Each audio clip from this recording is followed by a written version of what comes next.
Hello കൂട്ടുകാരെ, നമുക്ക് വീട്ടിലുള്ള സാധനങ്ങളൊക്കെ വെച്ച് നല്ല ടേസ്റ്റി ആയിട്ടൊരു ബിരിയാണി ഉണ്ടാക്കിയാലോ? എന്തായാലും കുറച്ച് ചിക്കനൊക്കെ വീട്ടിൽ കാണും, കുറച്ച് വെജിറ്റബിൾസ് എല്ലാം വീട്ടിൽ കാണും. പിന്നെ അപ്പോൾ അത് വെച്ചിട്ട് നമുക്ക് ടേസ്റ്റി ആയിട്ടൊരു ഫലൂഡയും ഒരു ബിരിയാണിയും ഉണ്ടാക്കാം. അപ്പോൾ അതിനായിട്ട് ഞാനിവിടെ കുറച്ച് സവാള, ഒരു 4 സവാള വഴറ്റുന്നുണ്ട്. 4 സവാള, കുറച്ച് ഞാനിതിൽ നല്ലെണ്ണയാണ് ഉപയോഗിക്കുന്നത് കേട്ടോ. കാരണം ഞാൻ തലപ്പാക്കട്ടി ബിരിയാണിയുടെ ഒരു വേർഷൻ ചെയ്യാം, ടേസ്റ്റ് ചെയ്ത് നോക്കിയിട്ടൊരു വേർഷൻ ചെയ്യാമെന്ന് പറഞ്ഞിട്ട് ഞാനിവിടെ ഒരു 4 സവാള എടുത്ത് വഴറ്റി. അപ്പോൾ അതിൻ്റെ കൂടെ തന്നെ ഞാൻ കുറച്ച് ചെറിയ ഉള്ളി മിക്സിയിൽ അരച്ച് ഒന്ന് ബ്രൗൺ നിറമൊന്നും ആവണ്ട, ട്രാൻസ്പാരൻ്റ് ആകുമ്പോഴത്തേക്കും ചെറിയ ഉള്ളി അരച്ചതും കൂടി ചേർത്തതിന് ശേഷം പച്ചമുളകും ടൊമാറ്റോയും ഇഞ്ചി വെളുത്തുള്ളി ഒരേ ക്വാണ്ടിറ്റിയിലെടുത്തിട്ട് മിക്സിയിൽ അരച്ചിട്ട് അതും കൂടി ചേർത്ത് നന്നായിട്ട് വഴറ്റി.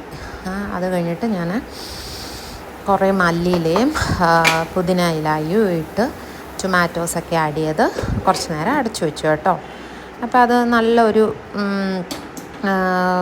ഗ്രേവി കൺസിസ്റ്റൻസി ആയപ്പോഴത്തേക്കും ഞാൻ ഒരു 250 ഗ്രാം ചിക്കൻ വരും, അതിട്ടിട്ട് 1 കപ്പ് റൈസ് ഞാൻ സെപ്പറേറ്റ് വേവിച്ചതാണ്.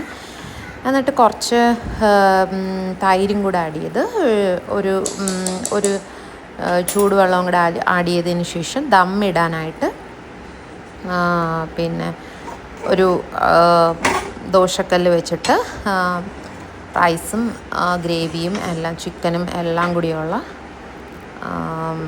ഇട്ട് അടച്ച് 25 മിനിറ്റ്സ് വെച്ചു.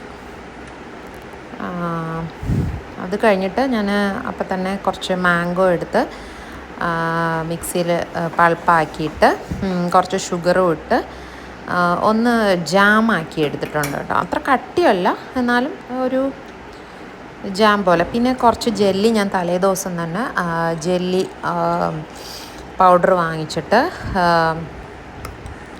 ജലാറ്റിൻ ആക്കി. അത് സ്ട്രോബെറിയാണ്, ശരിക്കും പൈനാപ്പിൾ ആണെങ്കിൽ കുറച്ചുകൂടെ, പൈനാപ്പിളോ മാംഗോ ഒക്കെ ആണെങ്കിൽ കുറച്ചുകൂടെ. പിന്നെ ഇത് റെഡ് കളറാകുമ്പോൾ കുറച്ച് കളർഫുൾ ആയിരിക്കുമല്ലോ. പിന്നെ കുറച്ച് നട്ട്സ് ഫ്രൂട്ട്സ് കയ്യിലുള്ള.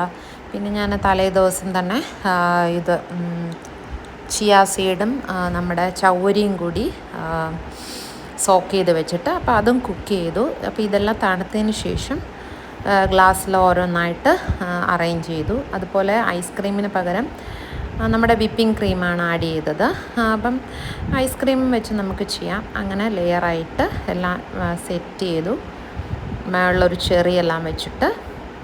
എന്നിട്ട് നന്നായിട്ട് ഫ്രീസറിൽ അല്ല ഫ്രിഡ്ജിൽ വെച്ചിട്ട് തണുപ്പിച്ചെടുക്കണം. അപ്പം നമുക്ക് നല്ലൊരു ചിക്കൻ ബിരിയാണിയും പിന്നെ ഒരു ഫലൂഡയും നമ്മൾ പുറത്ത് പോയി കഴിക്കണേക്കാളും വീട്ടിൽ കഴിക്കുമ്പോൾ ഭയങ്കര സന്തോഷമല്ലേ.